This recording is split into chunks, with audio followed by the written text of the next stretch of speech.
That was a short one, so I'm going to read chapter 17 too. Gregor's supper consisted entirely of raw fish as he gave a small ration of bread and meat to Boots. Temp, Howard, and Aries did the same, and she seemed satisfied. Giving a big yawn, she said, "We shut eyes?" "Yeah, we shut eyes," Boots, Gregor said, and she snuggled up next to him on the floor. Howard, ghost white except for the purplish bruise that stained his jaw, insisted on steering so Meredith could get some rest. Temp went on watch with Zap for light. Before the rest went to sleep, Twitch-Tip spoke up. "We're getting close. I can smell the rats ahead." "What of the serpents?" asked Meredith. "Do they still sleep?" "Yes, but it won't be long before they surface, and they are deadly." It wasn't the last conversation Gregor wanted to hear before he went to bed. Rats, serpents, deadly, especially when he was already preoccupied by words like rager, killing, bane. He could not get his mind to settle down. He went in and out of a sort of doze, never really losing consciousness, so he was the first one to rouse when Temp sounded the alarm. "Going! The shiners are gone!" he croaked. Gregor sat up and opened his eyes. It was pitch black. He could hear Howard fumbling around behind him, muttering, "Conniving, vile creatures." He flipped on the flashlight he knew he always kept right next to his bed. Everyone was stirring now. "What is it? What has happened?" Meredith asked, springing to his feet. "The shiners have deserted," Howard said, getting a torch lit. "Deserted? They were bound for the entire journey," said Meredith. "By what? Their honor? They have none. Their word? Equally worthless. The shiners are bound only by their stomachs, and as we cannot satisfy those, they have broken with us," said Howard. "But where could they go?" asked Gregor. It was busy, and days back to where they'd first hooked up with the bug. It was days and days back to where they'd first hooked up with the bugs. "They'll go to the rats," Twitch-Tip said flatly. "They'll receive food and safe passage home in exchange for information on our whereabouts." She looked around at their dismayed faces. "On the good side, we won't have to listen to them whine anymore." For an instant, everyone else was too startled to speak. Twitch-Tip had made a joke. Then everybody, humans, bats, roach, rat, laughed. If there was one thing they could all agree on, it was how annoying the fireflies had been. "Yes," agreed Luxa, "that will be a blessing." She and Twitch-Tip eyed each other. "It's a shame you did not get to eat them, though." "Oh, shiners taste nasty," said Twitch-Tip. "I only threatened to shut them up." "Well, no one shall miss them, but they have left us with more trouble," said Meredith. "How holds the fuel, Howard?" Howard shook his head. "Not well. Much of it was in the other boat. We will get to the labyrinth, but we will not have many more hours of light after that." Light, life, the words were interchangeable to the humans down here. "I mean light. I have light too," said Gregor. "You have the greatest task ahead of you, Overlander," said Howard. "You must keep your light." "Well, I will, some of it, but I could spread it around. Wait a minute." Gregor dumped out his bag. There were 4 flashlights, counting the one he slept with, plus his mini one for Mrs. Cormacy, and a lot of good batteries. He'd used the flashlights very sparingly on the trip since the firefighters were on. There was also a roll of duct tape. "Hey, Luxa, give me your arm, not the sword one," he said. Luxa held out her arm curiously. Gregor placed a flashlight on her forearm so it would shine out over the top of her head. Then he wrapped duct tape around and around, securing the flashlight to her sleeve, but leaving the on-off switch clear. "There. That way you won't have to hold it, and you won't lose it either." Gregor flipped the flashlight on and shone it about. "Oh yes, Gregor, this will work well." Gregor fixed up Howard and Meredith with flashlights too, then attached one to his own arm. He had to use the sword arm though, since the other was so wrecked from the squid. There was a rustling, and a little hand reached out and patted his stomach. "Me too, Gigo. Boots have light too." "Sorry, Boots, I'm out of flashlights." "Oh, hang on," he said. He took the mini flashlight and taped it to her sleeve. Very pleased, Boots hurried over to the cockroach. "Boots have light too, Temp." "Okay, but you've got to turn it off. Save the light, right?" Gregor said, flipping off her switch. He said it to Boots, but the others, who had also been flashing around their beams, guiltily turned them off. Gregor smiled. He could tell they all thought the flashlights were pretty cool. He only had about 6 spare batteries. The Underlanders had insisted he keep them, but he didn't put up much of an argument. Howard was right about Gregor being the guy who had to take down the Bane, and that surely wasn't going to happen in the dark with him relying on echolocation. As Gregor was about to turn off his own flashlight, something caught his eye. For days they had been in a huge void with no land in sight except for that deadly island. Now he could see towering rock walls flanking him on either side. They must be in some kind of channel. Twitch-Tip's nose was going like crazy. "We'll be there in 10 minutes, and Photos Glow and Zap have done their work. The rats are waiting for us." "Can you tell how many?" asked Luxa. 47, said Twitch-Tip without a pause. "They're waiting in the tunnels above the tankard." "What's a tankard?" asked Gregor. It's a round, large shaft, very deep, half filled with water. The serpents sleep on its floor, said Twitch-Tip. So the serpents are some kind of fish? Asked Gregor. No, they breathe air, but they can sleep underwater for long periods. Gregor thought of alligators. They could sleep underwater too. He really hoped these weren't giant alligators. The regular sized ones were scary enough. I can smell it, Twitch-Tip said as she rose on her back feet, leaning on her front in the bow. I can smell the bane. Up until that moment, Gregor had been secretly half hoping they'd gotten the whole thing wrong, that maybe the Bane was like a fairy tale or a myth or something, and the rats had just been planting the rumor it was around. But if Twitch-Tip could smell it— Are you sure? Asked Gregor. I mean, how do I know it's the Bane and not another rat? I can smell its whiteness, said Twitch-Tip. Only a flash here and there. It's deep in the labyrinth, and there are many layers of stone between us, but it's definitely there. Gregor felt the need to move. He paced up and down the 4-foot strip of floor that was available to him. Okay, so what's the plan? I mean, what do I do when we get to this tankard, said Howard. There are several entrances to the labyrinth and the tunnels above the tankard. Our whole plan involved secretly slipping into one of them and tracking down the Bane on foot.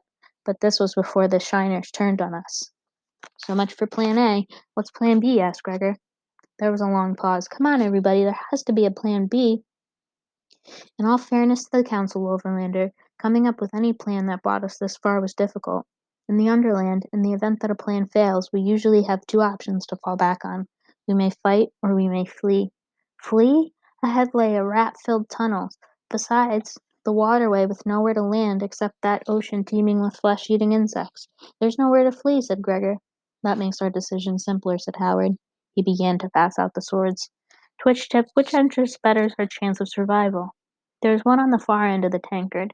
It's right at the waterline. No bat's been in it for years. It may be forgotten, or it may hold some danger that keeps the rats away from it, although I can't detect what kind that would be, said the rat.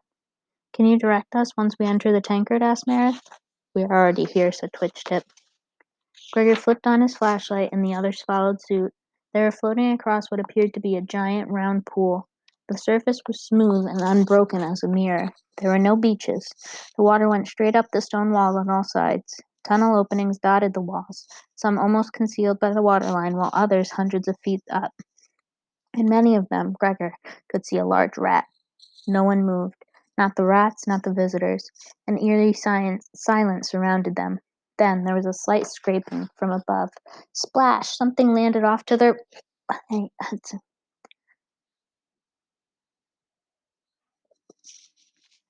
Something landed off to their right, causing a fountain of water to spray in the air. Splash, splash! The rats were tipping. Okay, all right. Why don't you just lay down? Sit down.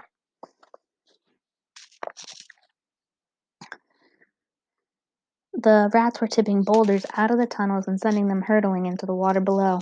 Well, that's weak. None of the rocks were even getting near us, said Gregor.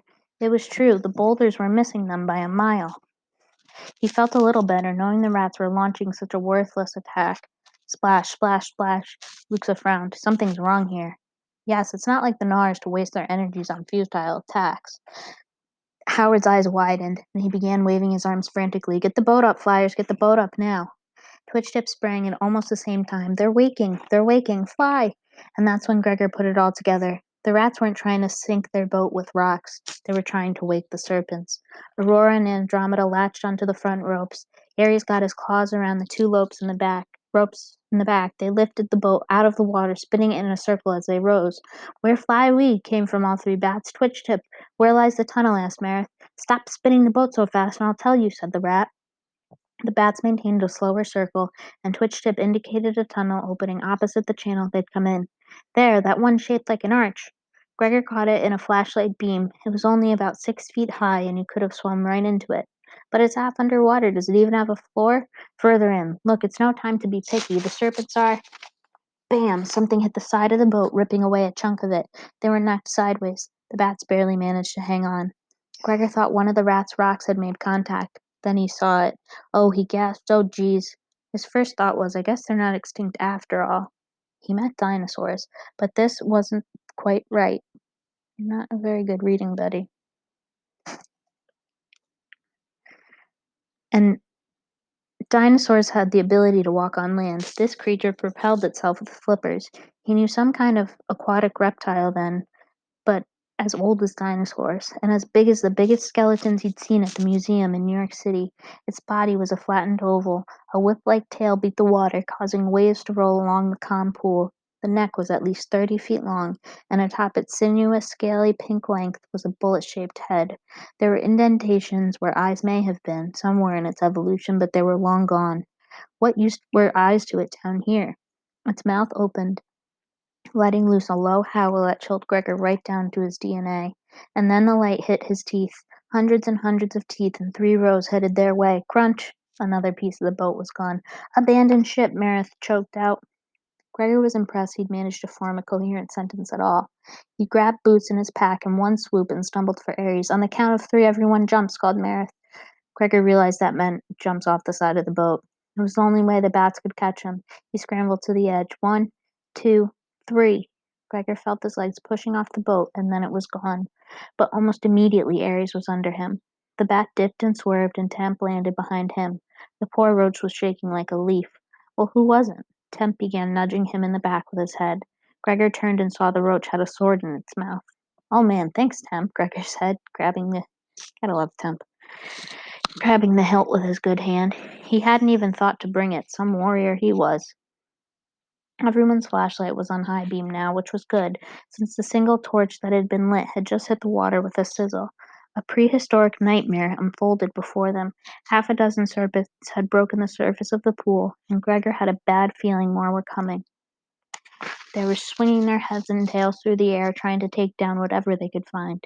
Since they had no eyes, Gregor guessed they had some other direction system, maybe even echolocation.